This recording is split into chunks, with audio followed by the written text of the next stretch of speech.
Aleluia. Amém, meus irmãos. Saudar os irmãos com a paz do Senhor. Aleluia, um bom dia. Muito bom estar na presença de Deus novamente com vocês, com os irmãos amados, com a família de Deus. A família agora está aumentando, está crescendo, né?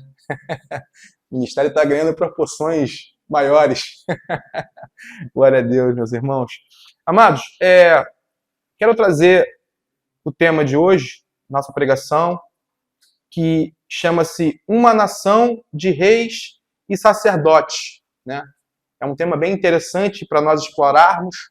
Fala a respeito de promessas eternas que Deus reservou por sua exclusiva autoridade para a sua igreja e para o seu povo.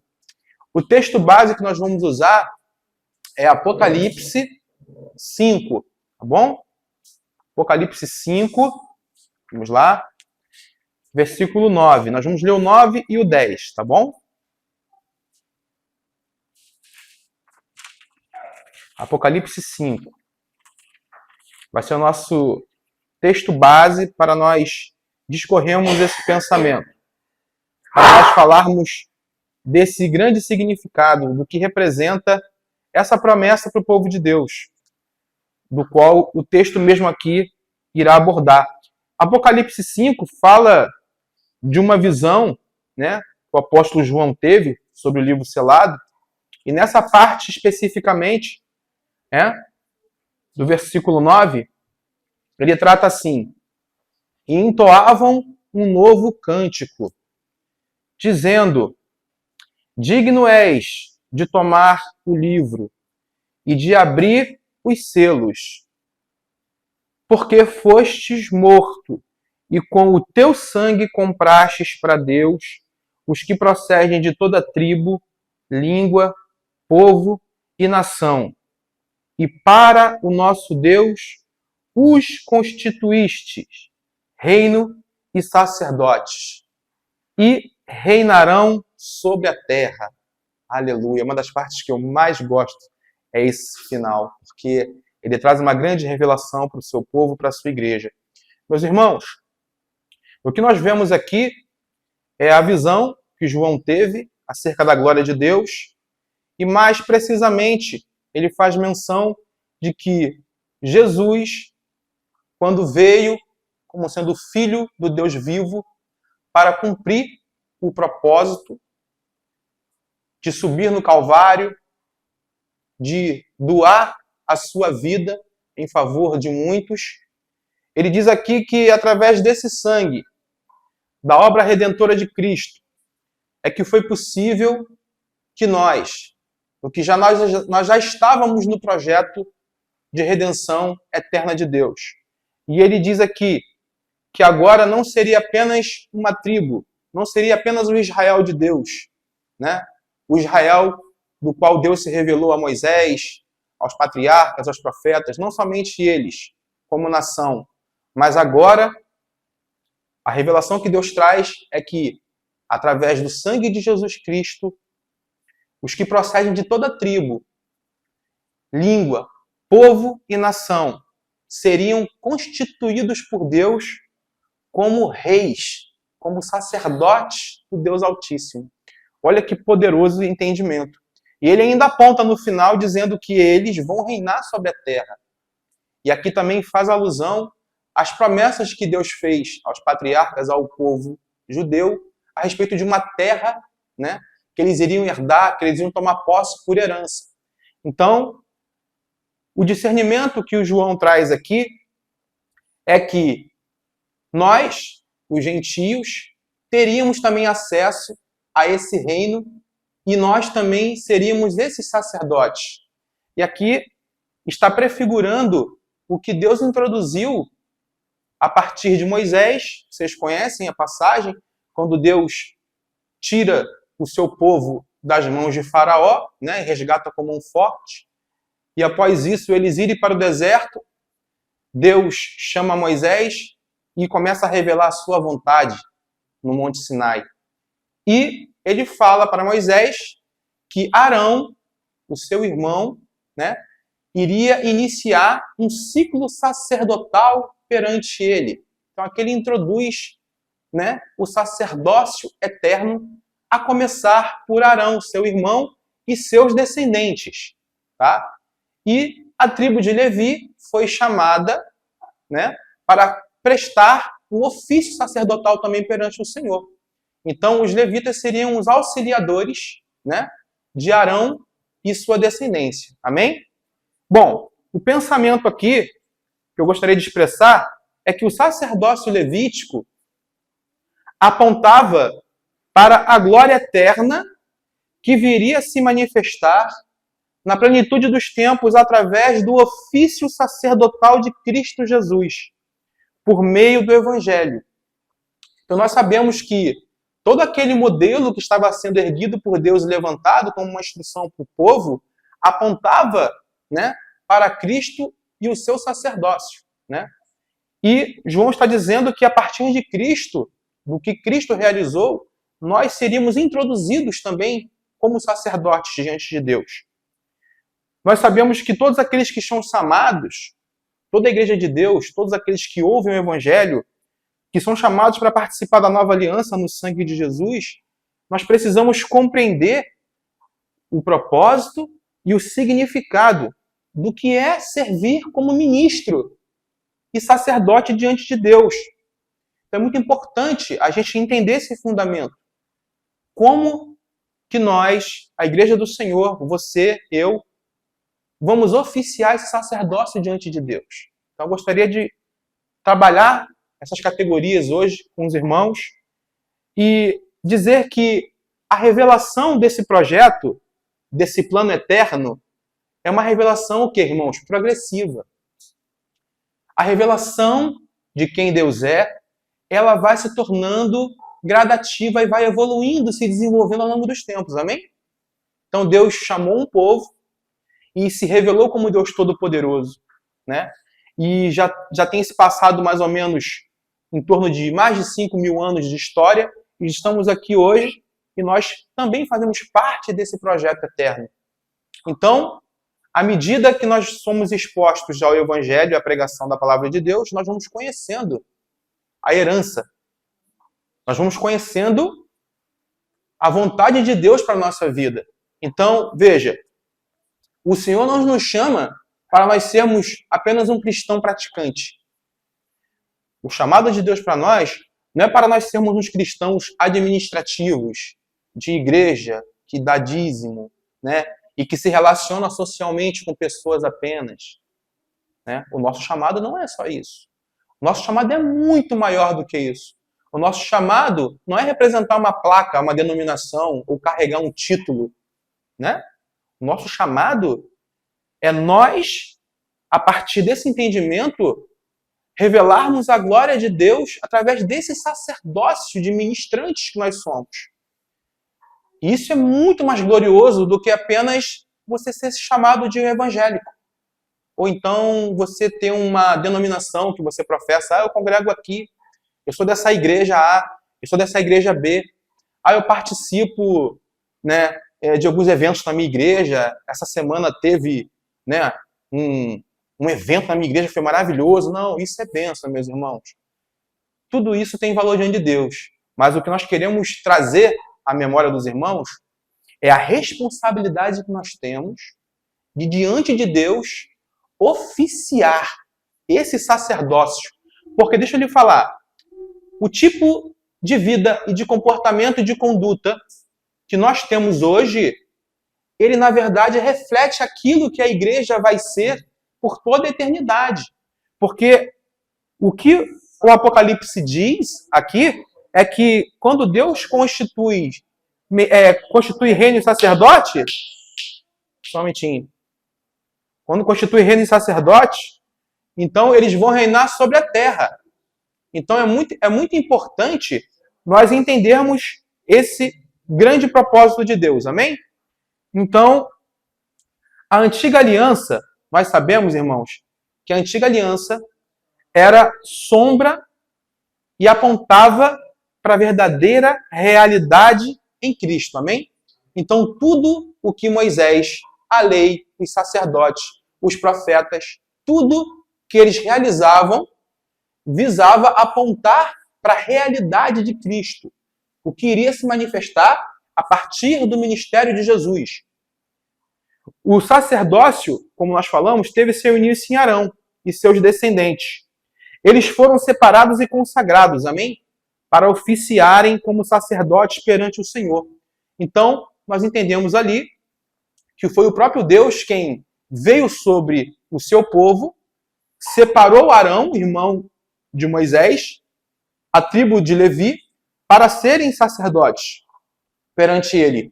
E isso apontava para o que Deus faria mais à frente. Deus também separa a sua igreja e o corpo de Cristo para esses serem seus sacerdotes. Então, é muito importante nós trabalharmos com sombras e realidades. Porque quando nós olhamos para o Antigo Testamento, e Jesus mesmo disse, o que Jesus disse? De mim está escrito na lei, nos profetas, em Moisés e nos Salmos. Elas falam a respeito de mim.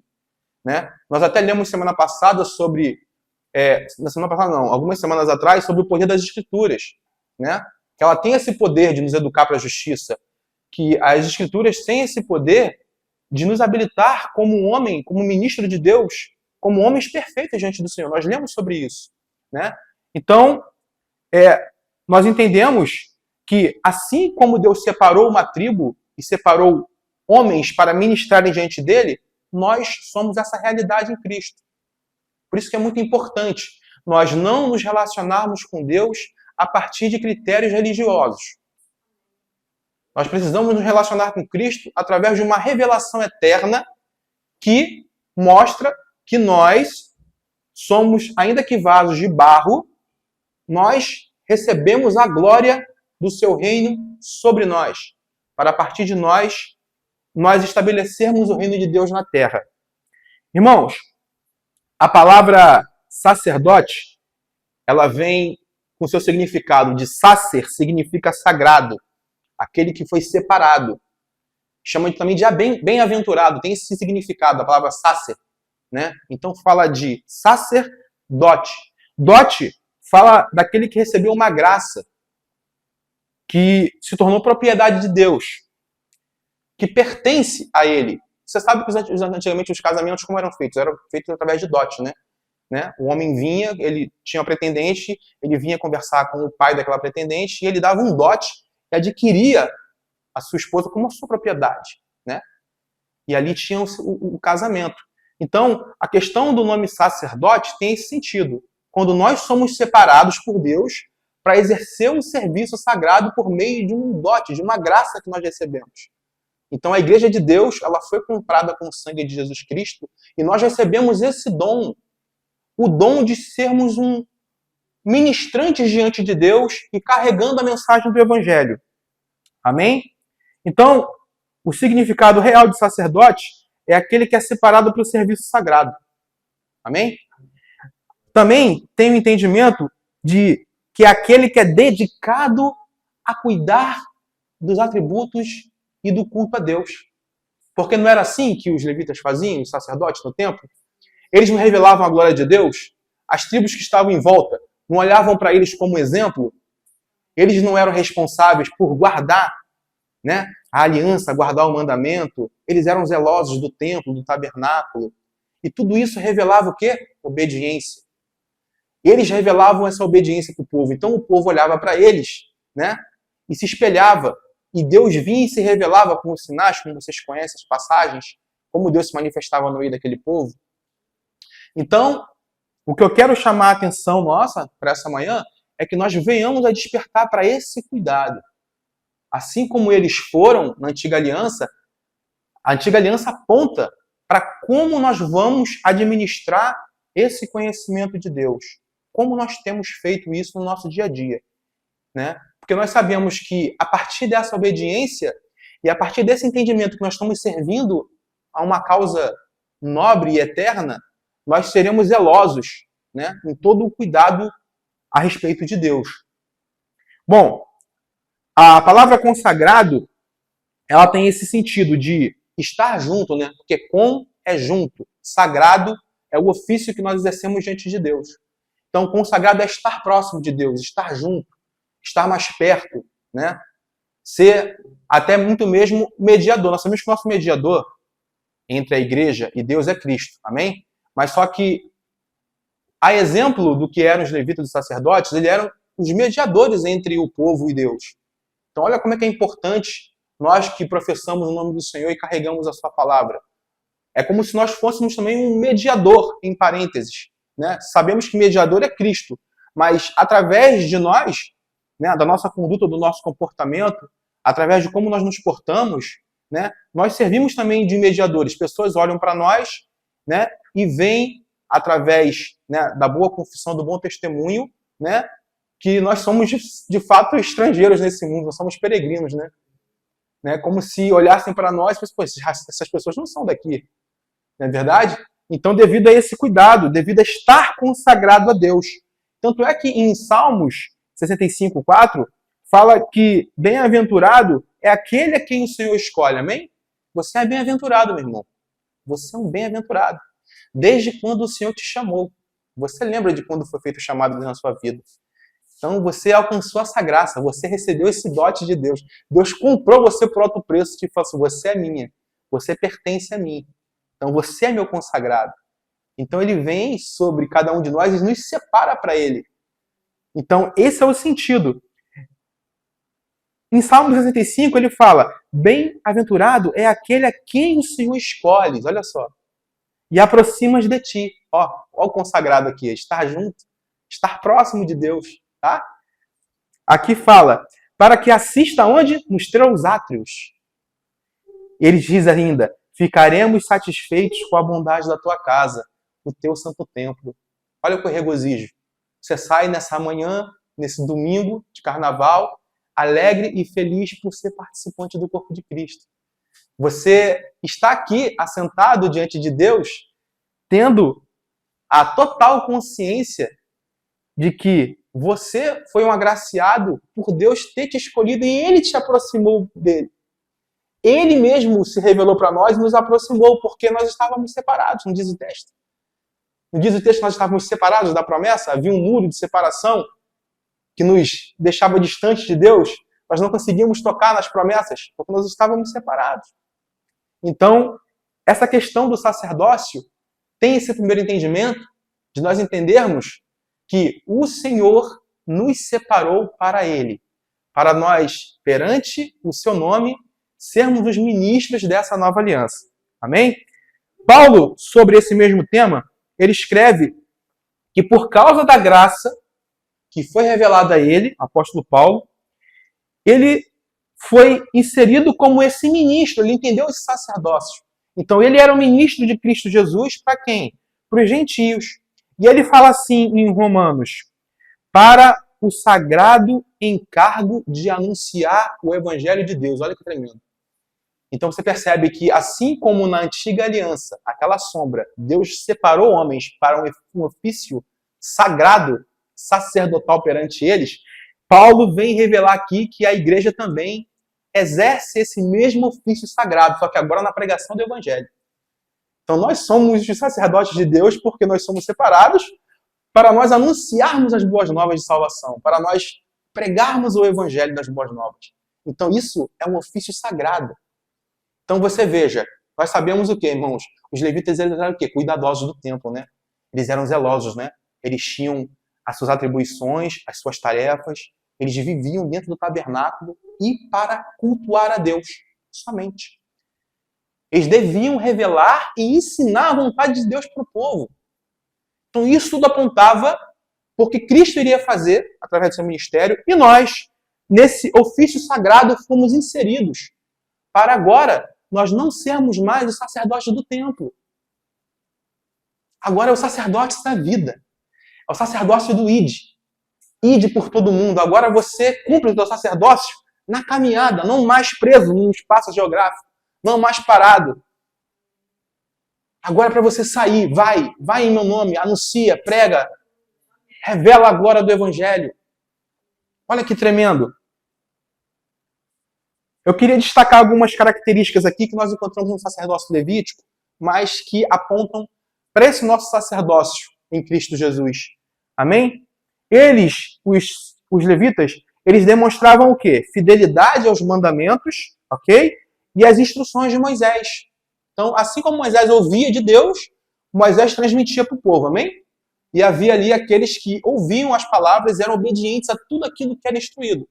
Nós sabemos que nessa nossa dispensação, Cristo Jesus, ele é superior a Moisés, porque você lê na carta de Hebreus, né, o escritor escreve que Cristo é superior à lei, ele é maior que Moisés, ele é superior aos anjos, e que nós deveríamos prestar obediência e reverência ao seu nome.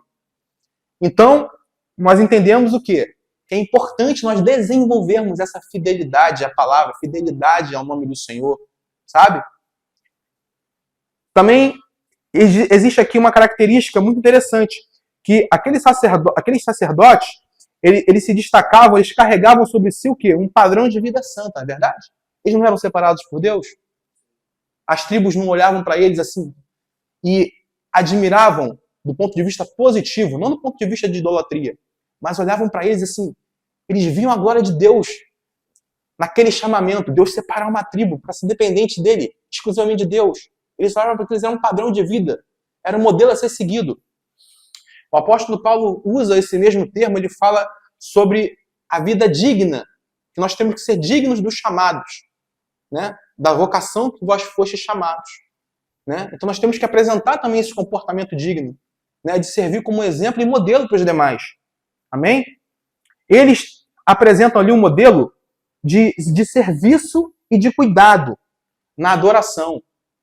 Eles deveriam primeiramente serem aqueles que adoravam a Deus em espírito e em verdade, para então eles poderem transmitir esse conhecimento através do culto a Deus. Então imagine, você tem toda essa responsabilidade de carregar o verdadeiro culto a Deus. Você revela a verdadeira adoração. A Igreja de Cristo revela a verdadeira reverência, o verdadeiro porte, como se apresentar diante de Deus, não é verdade? Irmão, nós somos vasos de barro, sujeitos a fraquezas, como Elias também. Elias não era profeta? Ele não era sujeito às mesmas vontades que nós? Não é verdade? Então, eu quero te dizer isso para te encorajar, hein? Você não se achar pequeno ou pequena diante de qualquer circunstância. Olha, deixa eu te falar. Uma pastora, um apóstolo, o nome que você quiser dar, que a sociedade hoje, né, que a cultura teológica dá, não importa o nome que eles dão. Tentar destacar uma pessoa do povo como sendo maior, né? Você não pode se sentir inferior a eles. Em nada nós somos inferiores a ninguém. Em nada nós somos inferiores. Porque assim como eles têm o chamado sacerdotal diante de Deus, nós também temos. Né? Nós também manifestamos essa adoração através, né, dessa fidelidade ao que nós temos recebido. Amém? Eles aqui deveriam amar a lei de Deus e instruir o povo em toda a vontade. Então olha que importância de você desenvolver o seu sacerdócio através dos estudos das Escrituras. Isso é dever de todos. Não é dever de um só. Né? Não é dever do pastor, do diácono, do presbítero, não. É um dever e um zelo que todos devemos ter. Ainda que você seja mãe de filhos, tenha, né, as suas tarefas, né, do dia a dia, importa que ao decorrer do dia você também tenha esse compromisso em administrar o conhecimento de Deus, em se dedicar às Escrituras, à leitura, à vida de oração. Isso é muito importante, irmãos. Porque isso é o que o Senhor deseja de cada um de nós. Não existe um homem sacerdote. Logicamente, nós sabemos que o homem é o sacerdote do seu lar, ele é o cabeça, né? Deus o constituiu ele com governo sobre a esposa, sobre as famílias. Mas as esposas também exercem o sacerdócio. Elas são ministras também, né? Elas revelam também a glória de Deus, a bondade, a graça, né? Pelo seu cuidado com as famílias, com os filhos, né? Como você cuida da sua família, do seu esposo, né? Como Sara, né? Era em tudo obediente a Abraão, fazia tudo para que Abraão, né, se sentisse realizado em todas as coisas. Então, vocês são filhas de Sara, né, como diz a palavra de Deus. Então, aqui diz que era dever dos sacerdotes proclamar o quê? Bênção sobre o povo. Era uma das responsabilidades deles. Eles sabiam que o chamado que eles tinham diante de Deus, a separação que eles receberam e o cuidado que eles tinham com o culto a Deus, iria prover o quê? Bênção sobre os demais. Então, eles não somente guardavam o culto e a adoração, mas também ministravam sobre o povo as bênçãos. Eles eram os instrutores. Eles ensinavam, né, todas as tribos a reconhecerem o Deus de Israel. Então, essa é a importância de nós também entendermos que quando você abre os lábios com esse entendimento, com a sua boca você professa, você profere bênçãos, você intercede, você ora, você está cumprindo o seu sacerdócio. Você está cumprindo o papel de ministrante diante de Deus. Então, aqui também há importância de nós entendermos isso. Que quando nós estamos aqui num culto, daqui mesmo, né, nós proferimos, invocamos o nome do Senhor e essas bênçãos alcançam aqueles a quem o Senhor desejar. Amém? Amados, então eles proclamavam bênção sobre o povo, eles serviam a Deus como modelo na pureza, amém? Na devoção e no culto a Deus. Olha que tremendo. Eles tinham que guardar isso. Eles tinham que carregar essa pureza, essa essência, sabe? De não se macularem, né? De não corromperem aquilo que Deus estava confiando a eles, que era muito santo.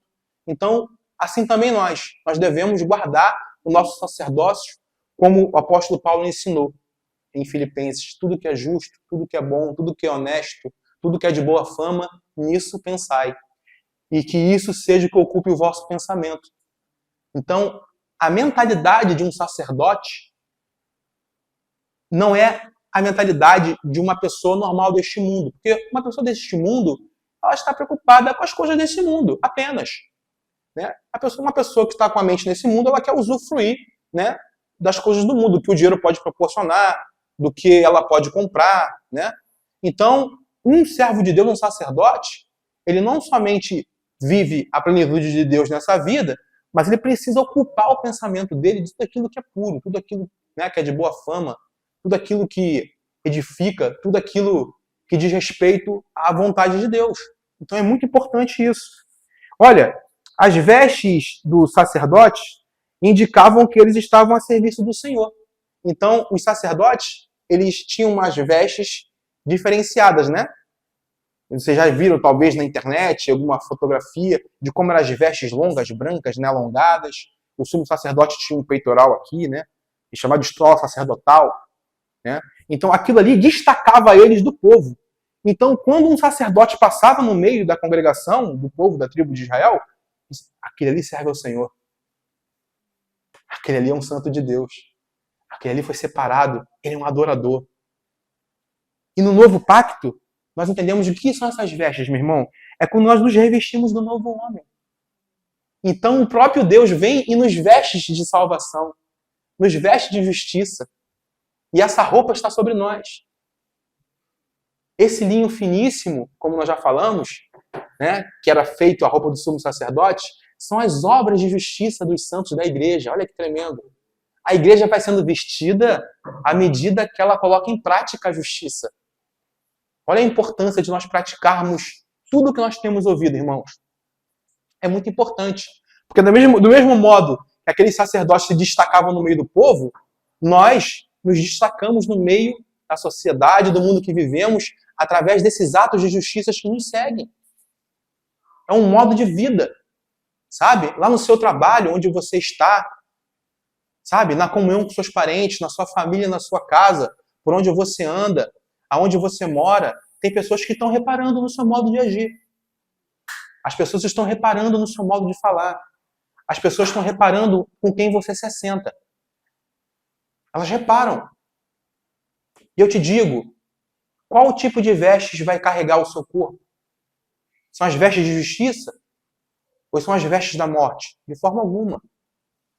Então, aqui nós entendemos que o servo de Deus, o sacerdote na nova aliança, ele é revestido de justiça e retidão procedentes da verdade. Então, essa verdade da pregação da palavra de Deus, do Evangelho de Cristo, que está sobre nós, é o que nos reveste, é o que nos cobre com essas vestes. Essas mesmas vestes pelo qual o Senhor falou lá em Mateus, né, numa parábola, que quando ele chegou, ele procurou, né, nas bodas, nas festas que ele deu, que ele chamou os convidados, e no meio deles ali tinha um convidado que não estava o quê? Com as vestes adequadas. Então é possível, meus irmãos, numa bodas do Cordeiro, numa reunião solene dos santos, é possível que uma pessoa se vista e por pouco tempo ela passa a impressão de que pertence ao povo de Deus? Sim. A parábola diz que tinha uma pessoa que não era adequada para estar ali, mas ela estava. Ela estava sentada no meio da congregação, no meio do povo, diante das bodas do Cordeiro, daquelas festas. Então o Senhor pede para que ela se retire. Por favor, se retire daqui que você não é convidado, você não vai participar aqui. Então é muito importante. Essas vestes falam das nossas obras, falam das nossas práticas. E elas têm que ser condizentes com a verdade do Evangelho. Amém? Bom, também sobre esse traje, sobre essas vestes, o apóstolo Pedro ele escreve dizendo que o homem ele deve se vestir no seu interior. Então, essas vestes, esse vestimento, primeiramente deve ser feito o quê? No coração. E ele fala que essa veste no coração do homem interior, ela pode ser conhecida como espírito manso, calmo, sereno e tranquilo, que é precioso diante de Deus. Aí, ó. Olha o mistério pra gente. Esse aqui que é o ponto principal. Que um sacerdote do Deus Altíssimo, ele está vestido dessas características que saem naturalmente dele e pode ser vista. Então, assim como o sumo sacerdote e os sacerdotes levitas eram destacados no meio do povo, esse tipo de comportamento no meio do corpo de Cristo vai te destacar. Pessoas vão olhar para você e vão olhar, gente, olha ali uma pessoa serena, tranquila, mansa, cheia de autoridade, cheia de conhecimento. Eu também quero seguir para esse vestimento aqui, irmão. Eu também quero seguir para cá. Só misericórdia, meu irmão. Que Deus nos ajude. Que essa palavra ela tem o propósito realmente de nos aperfeiçoar e nos levar para essa estatura. Amém? Bom, o sacerdote ele deveria se mostrar o quê, irmãos? Compassivo. Ele deveria se mostrar o quê? Humilde. Ele deveria se mostrar cheio de misericórdia para com todos. Porque ele mesmo também carregava fraquezas. Então, o sumo sacerdote, ele não poderia ser orgulhoso, pretensioso, prepotente, arrogante, autoritário. Ele não poderia ser assim. O que ele deveria manifestar eram esses frutos de bondade para com o próximo, reconhecendo muitas vezes, né, a dificuldade que um irmão tem na compreensão, às vezes para poder alcançar, né, certa estatura em Deus. Um sacerdote deve se compadecer. Ele deve ser cheio de misericórdia. Não foi o que o Senhor falou? Misericórdia quero? Ele não falou sobre isso? Eu não quero sacrifício. Eu não busco isso. Então, nós entendemos que a justiça é conhecida por suas obras. Por isso que é importante nós, no exercer do nosso ministério, né, no exercer do nosso serviço a Deus, todos nós estejamos vestidos, né, cheios de misericórdia um para com o outro. Na forma de falar, na forma de responder. Nós somos irmãos aqui. Nós devemos responder a cada um com mansidão, escolhendo a melhor palavra, sabe? Como diz aqui o texto, a palavra temperada com sal. Nós não podemos nos esquecer disso. Nas relações com os irmãos, no tratamento de um para com o outro, nos tratarmos com muito amor e respeito. Isso é muito importante, porque isso é uma característica de um sacerdote. Ele manifesta essa característica nele. Amém? Em nome de Jesus. Então, Deus usa a figura do tabernáculo na antiga aliança. Tá? Então, vocês sabem que quando Deus mandou que Moisés construísse o tabernáculo, tá? Era com o propósito, né, de Deus mostrar para o povo que ele queria habitar com os que eram seus. Então, Deus manda Moisés construir um tabernáculo. Ele diz que ele iria, né, habitar com o povo dele, através de um tabernáculo. E esse tabernáculo, ele estava apontando o quê, irmãos? Para a obra redentora de Cristo. O tabernáculo que Deus mandou Moisés criar era uma forma alegórica de uma mensagem mostrando para toda a tribo de Israel, todos os povos, né, todos os seus povos, que Deus queria habitar no meio deles. Né? Então Deus institui pedagogicamente o sacerdócio. Nós vamos falar um pouquinho aqui, né, sobre a porta, o altar do holocausto. Vamos falar sobre o Santo dos Santos. Tudo isso apontava para a obra redentora de Cristo. E como ele queria se comunicar com o seu povo. Amém? Bom, nós sabemos que o tabernáculo erguido, ele também representava que Deus vinha sobre o seu povo e manifestava a sua gloriosa presença no meio dos seus. Irmãos, nós sabemos que no tabernáculo você tinha a porta de entrada. E essa porta representa o que na nova aliança? Cristo. Ele é a porta das ovelhas. Né? E as ovelhas ouvem a sua voz e entram por essa porta. Então ele expressava isso. Então o tabernáculo tinha um acesso. Quem só poderia entrar naquele acesso ali, irmão? Os levitas, os sacerdotes. Só eles poderiam entrar ali. E fazendo uma alusão, né, ao nosso sacerdócio de Cristo, quem são aqueles que podem adentrar as portas da presença de Deus? E estão nela. Aqueles que são chamados, que são santificados, que são comprados pelo seu sangue. Esses podem entrar pelas portas e participar do culto a Deus, né? E logo depois da entrada, nós tínhamos o quê? O altar do holocausto, onde se fazia os sacrifícios dos animais ali. Isso representava o quê? A cruz do Calvário. Representava que você entra pelas portas por Cristo, mas você primeiro precisa reconhecer o sacrifício. Você precisa reconhecer o que Cristo fez.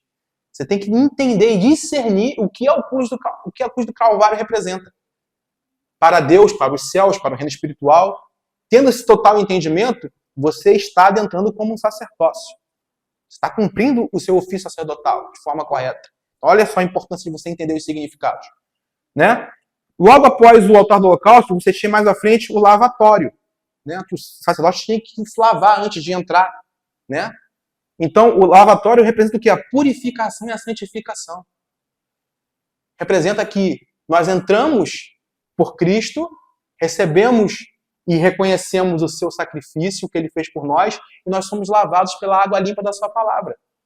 Olha que importância, né, de nós estarmos juntos, ouvindo a mensagem do Evangelho todos os dias, sermos limpos, sermos lavados, em nome de Jesus. Amém? Depois do lavatório, do lugar da purificação, se adentrava o quê? Ao lugar santo. Dentro do lugar santo, né, você tinha ali a mesa dos pães, que ficavam ali que somente os sacerdotes podiam se alimentar daqueles pães. E aqueles pães ali representam o quê? Cristo, o quê? O pão da vida.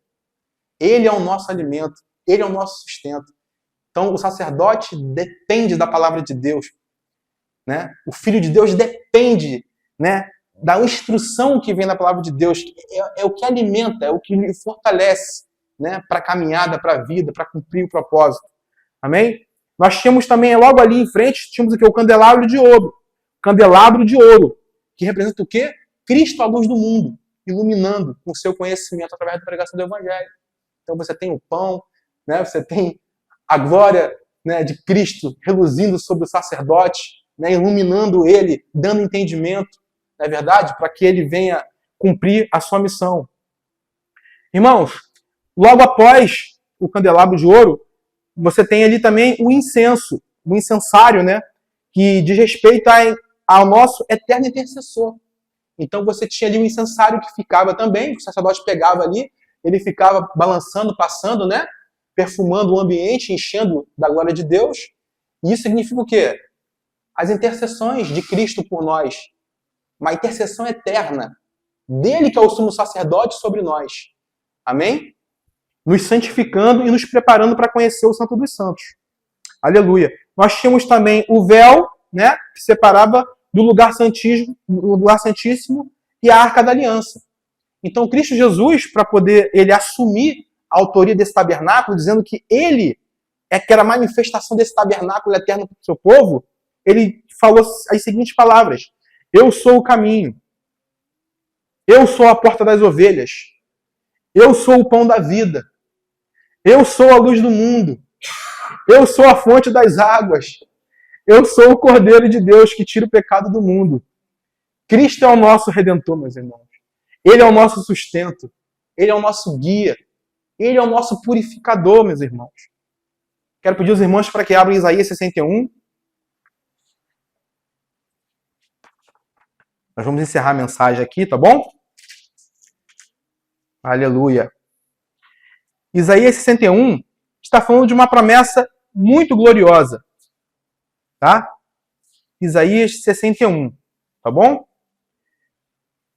O próprio Senhor no seu ofício sacerdotal nesta terra, diante, né, dos saduceus, na sinagoga, ele leu esse versículo, caiu, né, quando foi a vez dele de ministrar, ele abriu esse texto aqui.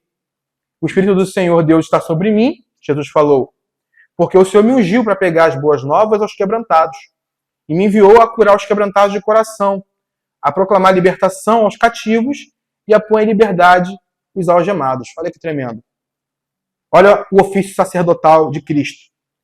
E apregoar o ano aceitável do Senhor, o dia da vingança do nosso Deus, e a consolar todos os que choram. Tá? Detalhe. E a pôr sobre os que estão em Sião, olha aqui, ó, os que estão em Sião, tá? Recebem uma coroa no lugar de cinzas, tá? Olhos de alegria ao invés de pranto. Esses aqui recebem o quê? Vestes de louvor, em vez de espírito angustiado, a fim de que se chamem o quê? Carvalhos de justiça, meus irmãos, plantados pelo Senhor para a sua glória. Olha aí, olha o efeito do sacerdócio de Cristo. Ele mesmo plantando os seus santos como carvalhos, cheios de justiça. E o que ele fala aqui? Edificarão os lugares antigamente o quê? Assolados. Repita comigo, restaurarão. Vocês lembram que nós falamos sobre os tempos da restauração? Os irmãos estavam aqui, né? Eu acho que a Cris não estava, né? Os irmãos estavam aqui, que nós falamos sobre o tempo da restauração, na última mensagem. Está falando sobre esse tempo aqui, tá bom? Em que nós, agora, fomos plantados por Deus em Sião, nós somos esses sacerdotes que nós agora apregoamos o Evangelho, nós estamos restaurando todas as coisas. Amém? Através da pregação. Os que antes estavam destruídos, e renovarão as cidades arruinadas, destruídas de geração em geração. Amém? Pula lá para o versículo 6. Mas vós sereis chamados o quê? Sacerdotes do Senhor. Olha que tremendo. Cristo está dizendo que vocês vão ser chamados sacerdotes do Senhor. E por que nós vamos ser chamados sacerdotes do Senhor, irmãos? Porque nós estamos restaurando, nós estamos edificando tudo que está destruído. Né? A justiça da igreja é quando ela anuncia a graça de Deus em Cristo Jesus, a reconciliação de Deus com os homens, e isso vem promovendo a reedificação, a restauração da terra. Tá bom? E por isso que as pessoas olham para a igreja de Deus e chamam assim, eles são sacerdotes de Deus. Olha lá os ministros do Senhor. Olha que tremendo. E vos chamarão do quê? Ministros do nosso Deus. Olha aí. Comereis o quê? As riquezas das nações. E na sua glória vos gloriareis. Tremendo, né? Vamos lá. Pula para o versículo 8. Porque eu, o Senhor, amo o juízo e odeio a iniquidade do roubo. Que é a nossa sociedade, né, irmão? Nossa sociedade é puramente iniquidade e roubo. Tá? Ele diz ali ainda mais à frente. Dar-lhe-eis fielmente a recompensa. E com eles farei o quê? Uma aliança eterna, um concerto eterno com esse sacerdote. E diz ali embaixo, para nós encerrarmos, a sua posteridade, ou seja, tudo que vai vir depois de você, será conhecido entre as nações. Os seus descendentes, olha aí. Carlinhos Anderson, cheio de descendentes para Deus, né, na terra. Os seus descendentes, no meio dos povos, todos quantos os virem, os reconhecerão como o quê? Família bendita do Senhor. Olha isso aí, ó. Olha as vestes sacerdotais sobre a igreja. Você caminhando, proclamando o reino, restaurando os lugares destruídos, edificando as ruínas, e todos reconhecendo vocês como famílias benditas. Por quê? As nações vão reconhecer. Eles podem não reconhecer hoje, mas eles vão reconhecer ao longo das eras. Eles vão reconhecer que Deus separou um povo para si, exclusivamente seu, na terra, separou a igreja, separou o sacerdócio, né? E eles, diante do Senhor, são esses ministrantes que estão anunciando a restauração de todas as coisas. Amém, irmãos? Então, assim, uma palavra curta, né? Mais à frente, nós vamos poder falar mais sobre o sacerdócio da igreja, o sacerdócio de Cristo. Hoje foi apenas uma introdução, mas eu tenho certeza que já serviu de uma direção para nós continuarmos os nossos estudos, né? Buscarmos a face do Senhor, né? Buscarmos sermos esses sacerdotes, né? Consagrados, puros ao Senhor, né? E que nós venhamos a alcançar essa medida, irmão. Porque eu te confesso, é uma medida que eu estou buscando e todos nós estamos buscando. Mas é importante nós sabermos que ela existe, né? É importante nós sabermos que nós fomos chamados como discípulos, nós nos assentamos aos pés do Senhor, aprendemos deles, ok? Nós fomos consagrados a ministros de Deus, Ele nos levou como os embaixadores do seu reino, olha só a evolução, né? Só que Ele quer que nós alcancemos essa estatura de sacerdote, tá? E toda a igreja, todo o corpo de Cristo é chamado para esse ofício, tá bom? Não é exclusividade de algum ou outra pessoa, não é, tá bom? Não é exclusividade de uma pessoa que recebeu uma ordenação, um óleo caiu sobre a cabeça dele, né? Não é, tá bom? Todo o corpo de Cristo é chamado. Jovens, crianças, não importa. Todos devem ser ensinados a respeito de serem, né, os representantes de Deus. Amém? Em nome de Jesus. Vamos fazer uma oração então?